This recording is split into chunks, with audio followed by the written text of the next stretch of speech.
Am I in the middle? Or? You are in the Okay. middle. I'll do it. Thank you. It's officially the hot seat right now. Yes. So the thing I love about this conversation is we have a brand and a retailer that has built a business on both wholesale and direct to consumer, and then a brand and retailer that has built a brand up till now exclusively direct to consumer. So Andrew, maybe we'll start with you. You not only have founded and run Theory for 20 years, but you also advise a bunch of young companies in the space. I'm wondering how you think about that dynamic today in 2017, wholesale, direct-to-consumer in apparel, and the importance of both sides, if there is importance on both sides. I don't think there's any set formula about what you can or can't do. I think it sort of depends on the philosophy of the founder, the visionary of the business, and the resources that they have. I tend to like to start my business on a wholesale basis and then evolve into retail. The amount of money that one has to invest to do that is less. The ability to get right your product and your merchandising and so on, so that when you ultimately go directly to the consumer, you've figured it out. I think there are a lot of advantages to that. I think you can own more of the company starting out as a wholesale business than you can starting out direct to consumer, because when you start out direct to consumer, it's an expensive way to go, and generally you have to take an investment and so on. So I don't think one way is better than the other. I think it basically depends on the philosophy and vision of the founder. I would assume, Yael, the flip side is you get to know your customer in an intimate way right away if you're starting direct to consumer. What was the reasoning for starting the way you did? She was in the other business. I was in the other business, and In a past business? I was in wholesale in my last business, and I would say for my personality, it felt very difficult to be successful past a certain point. Why is that? Is it too much dependence on the retailer? I think why wholesale felt difficult for me was the long lead times. So in order, you have to sort of forecast what your products are going to be 12 months in advance, and that felt very difficult if you don't have a fashion genius working for you that can predict. And so then you have like a lot of inventory, and that's a definite pain point. And so what ends up happening is you have a lot of inventory, and then you have to have a promotional strategy, which is why we see a lot of things going on sale. So when you started Reformation, your idea was on the distribution side. Was it mainly about building connection directly with consumer? Was it about just the bad wholesale experience? I think it was two things. For me, I was really intrigued with fast fashion. I love the idea of test and iterate when it comes to fashion. So I love the idea of putting out some products, seeing how they do, and then immediately making new products based on that information. So shortening that learning curve was really critical to me. And then the second thing, and then I guess it rolls into it because access to that information. As soon as I put products up on the site or in the stores, immediately, within a few minutes, we start to get a read on how those products are performing, and it enables us to do this sort of test and iterate with fashion. So what does that timeline look like for you between getting feedback and then making changes and then having something in the customer's hands? So right now we're able, from like design to in the store, it's online, it's 42 days. So we can design something, it's in the store 42 days later, and then we begin reorders within 24 hours of something going online. So if we'll put a product online and as it begins to sell really well, the next morning there's a reorder issued. Got it. And then we're also designing into those ideas. And Andrew, are you... I can do it in 41. I'm sure there's more of an answer there. No, I think speed is something that we all need to understand as a way of the future, and I'm in my company's trying to simplify the methodology and the processes by which we operate, set up pod systems so people are working together simultaneously, different departments, no silos, things happening simultaneously.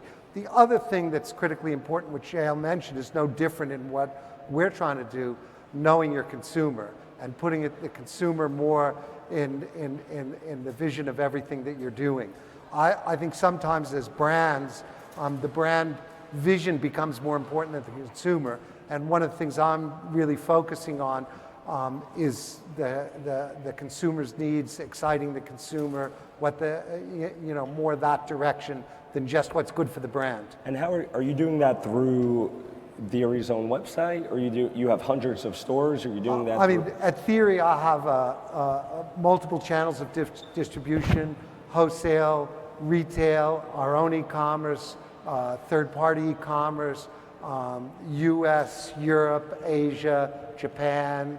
So we have a very diversified global business, very diversified platform. So we have many different touch points with the consumer.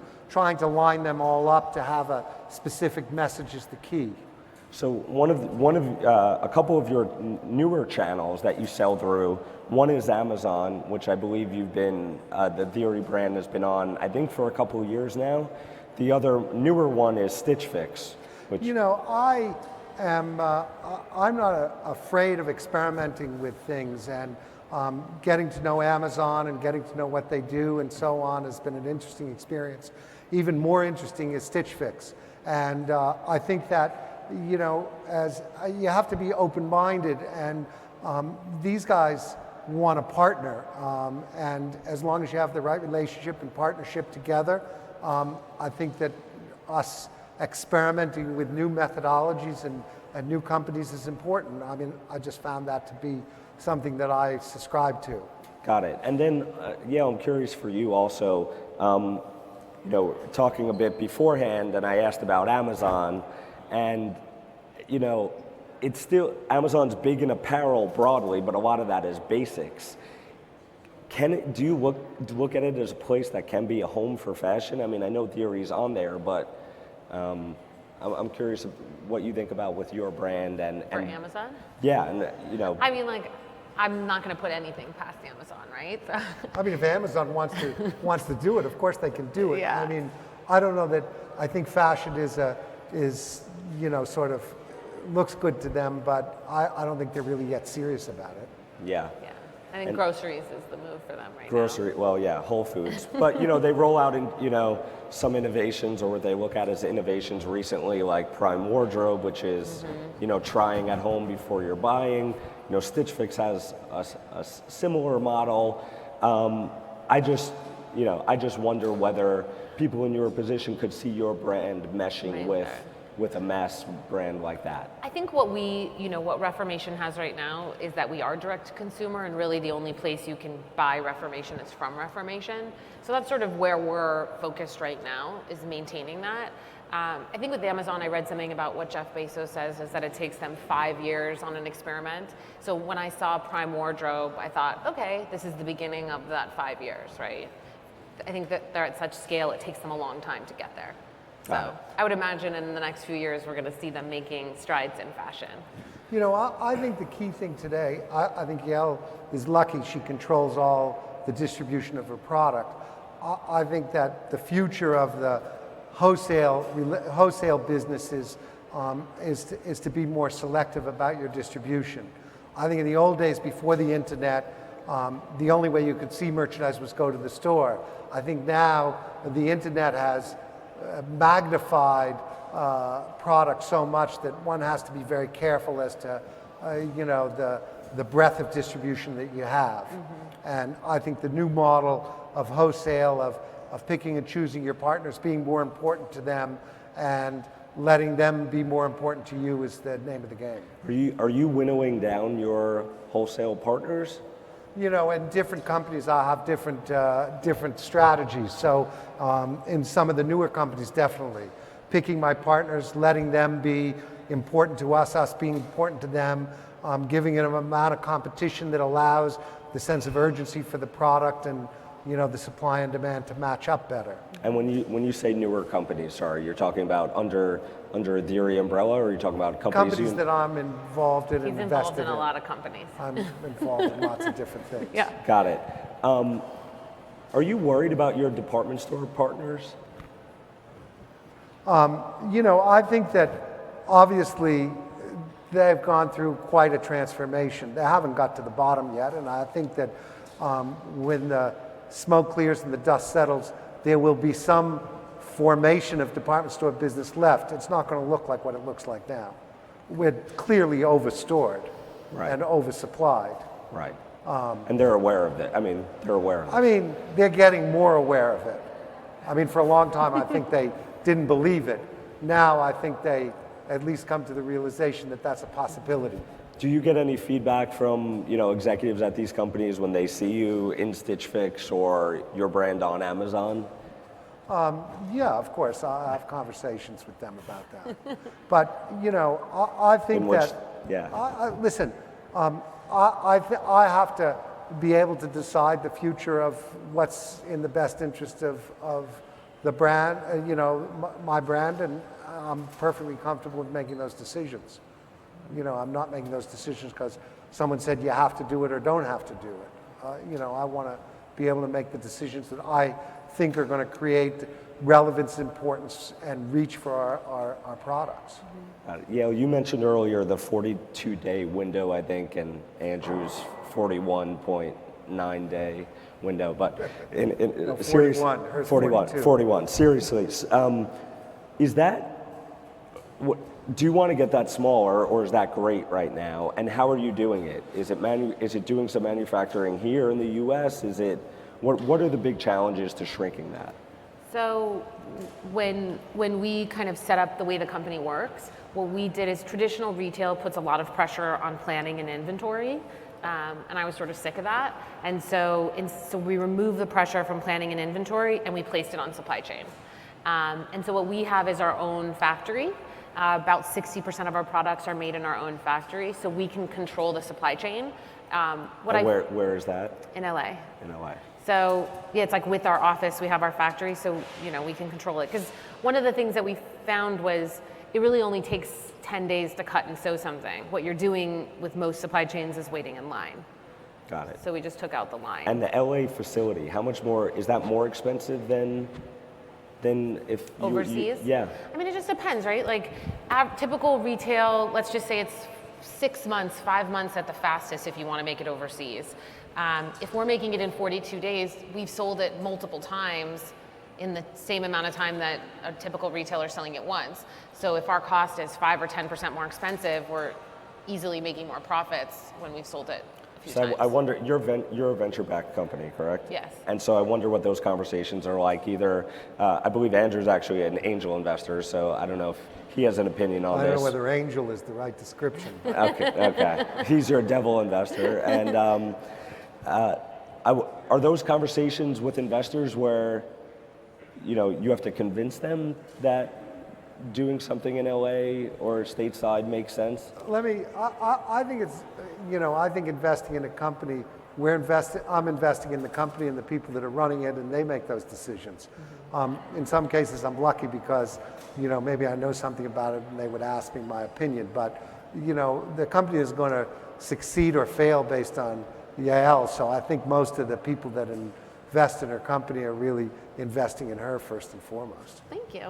Venture capitalists sometimes act like that and sometimes don't. We have wonderful investors, I would say, but for the most part, investors are not concerned with operations and very much concerned with channel and marketing. So I would say 90% of our conversations revolve around that, right? They're interested in growth. Yeah, they want to see growth and marketing. So let's talk about growth. When I excuse me, years ago when I was covering this space, let's go back 2-3 years, when I saw a digital first company open stores, I would think, oh, they hit a ceiling online, and now they're being told this is what they need to do.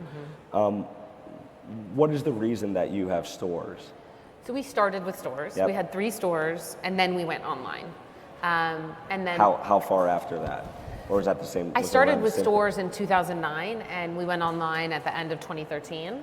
And then online grew really quickly, so we focused there. And then now we've returned to our roots in stores.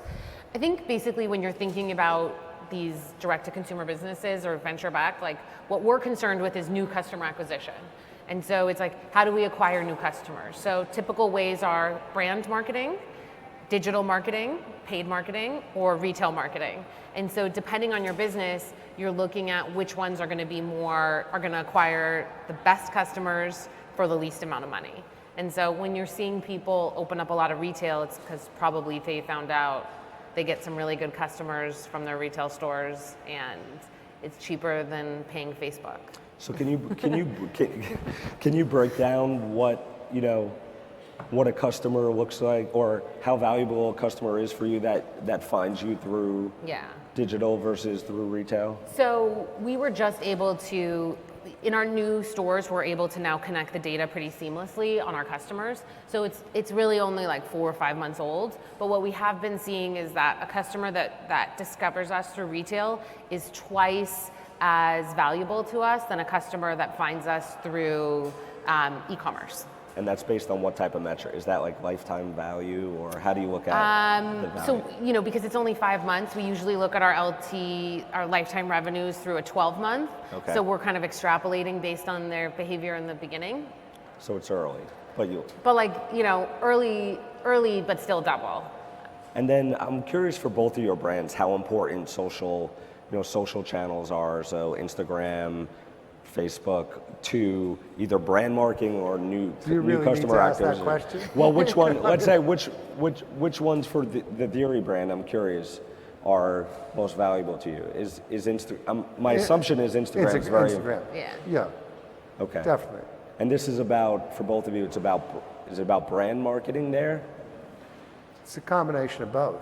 I think it's brand. Brand and product. I mean, Yes. I think you have the ability to do both. I think it's a powerful channel. And Andrew, you mentioned that you invest in a lot of young companies. You also did something recently inside Theory around the 20th anniversary where you can correct me if I'm wrong, but you essentially got a group of young employees together to sort of reimagine what a Theory line would look like and the messaging would be like in 2017. Is that? Yeah. What was the idea there?